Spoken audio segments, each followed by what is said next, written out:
Welcome again, first year students. We were doing Merchant of Venice. Now we move on to Act 2, Scene 1 of the play Merchant of Venice. The previous scene was enacted in Venice where Antonio and Bassanio went to Shylock's house in order to borrow money, and now the scene shifts from Venice to Belmont. Belmont is the residence, Belmont is the place where Portia lives. So, Belmont, a room in Portia's house. Flourish of cornets, enter the Prince of Morocco and his train, Portia, Nerissa, and others attending. Now, let me remind you that Portia is a young, rich, and beautiful lady who is so graceful and who is so much filled with good qualities that many suitors want to marry her. But there is a condition in her marriage, and what is that condition? That her father has left 3 caskets for the suitors to choose, and whoever will open the correct casket will be able to marry Portia.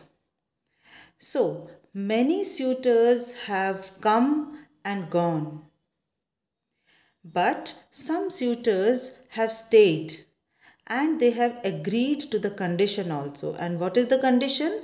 That either one should not participate in this game of caskets, or if one takes part in this game of casket, then if he chooses the wrong casket, then he will not tell anybody outside which is the right casket. Secondly, he will never marry again in his life. So, listening to this condition, many suitors have returned. But some of them have stayed, and one of them is Prince of Morocco. Now, many great people belonging to high social strata have come in order to marry Portia. So, this is the scene of caskets. So, Prince of Morocco, because he has come from Morocco, his complexion is very dark. He is a Negro. So he enters into the room where there are 3 caskets. So Morocco says, "Mislike me not for my complexion." Now he tells Portia that I am a dark complexioned person, but don't judge me by the color of my skin, the shadowed livery of the burnished sun, to whom I am a neighbor and near bred. Now he says, my body is the shadowed livery of the burnished sun. Sun shines the brightest in my country. So all of the people living there, they are dark complexioned. And he says, I am the neighbor. Our country is a neighbor to sun. Neighbor means nearer. That is why all of the people living in Morocco, they have dark complexions. Bring me the fairest creature northward born. But he says, though my complexion is dark and black, I can compete with any person whose skin is fair. So he says, bring me the fairest creature northward born, where Forbes' fire scarce thaws the icicle.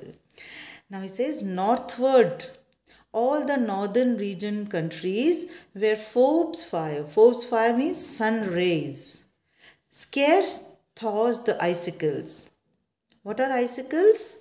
The falling water which is converted into ice due to cold weather. Now he says, bring me any person who is living in the northern area where it is the coldest region, where there is always ice and ice. So, at such cold regions, people have fair skins. So, bring before me a person with a fair skin, with a white skin, and let us make incision of your love. Means let us have a competition. Me, the dark person, and the person with fair skin to prove whose blood is reddest. This means that who is more courageous, his or mine. I tell thee, lady, this aspect of mine hath feared the valiant. Now he says, don't be afraid of my aspect, the face color, the color of my face.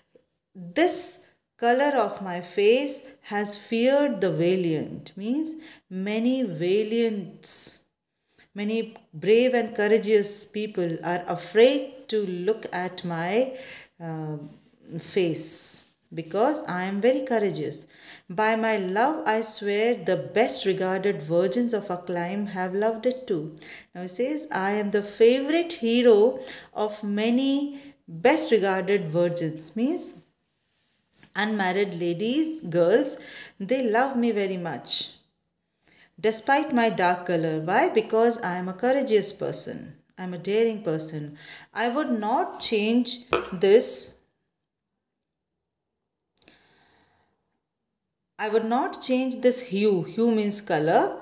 Except to steal your thoughts. He says that I never thought of changing my color, the color of my body. But just today a thought came into my mind that if I was a fair person, then I would be more worthy of your love. I would not change this hue except to steal your thoughts. My gentle queen, in terms of choice, I am not solely led by nice direction of a maiden's eyes. Besides, the lottery of my destiny bars me the right of voluntary choosing. Now he says, maiden's eye. What does the maiden's eye look for? For outwardly smartness. I am not outwardly smart. This is my first negative characteristic as according to him. And beside, he says that the lottery of winning you does not test bravery. It just tests the luck. And I may be unlucky in choosing the right casket. So he says, besides, the lottery of my destiny bars me the right of voluntary choosing. Means I can't voluntarily choose you. If it would have been an open contest, I would have defeated any fair person and any brave person, and I would have won you. But this is not so. Portia says that don't worry, I am not led with the maiden's eyes. Means your dark color does not matter to me. Why? Because I can't choose anyone, nor can I reject anyone. If my father had not scanted me and hedged me by his wit to yield myself his wife, who wins me by that means, as I told you, your self-renowned prince then stood as fair as any comer I have looked on yet for my affection. Now she says that you don't think that I am led by the maiden's eye. Means you should not think that I will reject you due to your complexion. First of all, I am nobody to reject or select because I am bound by the condition of my father, and you are as good as other contestants. Your color does not matter at all. Even for that, I thank you. So Morocco is a very well-cultured person. So he says, I thank you.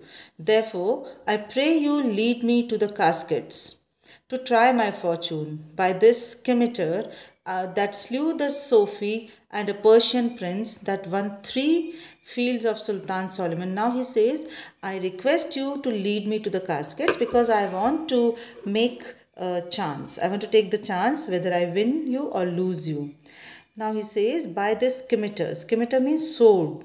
He says, by this sword I have slain the Sophie. I have killed the Sophie, the prince, and a Persian prince that won 3 fields of Sultan Solomon. I would outstare the sternest eye that look. Now he says that I am such a brave person that I can defeat anybody to win you.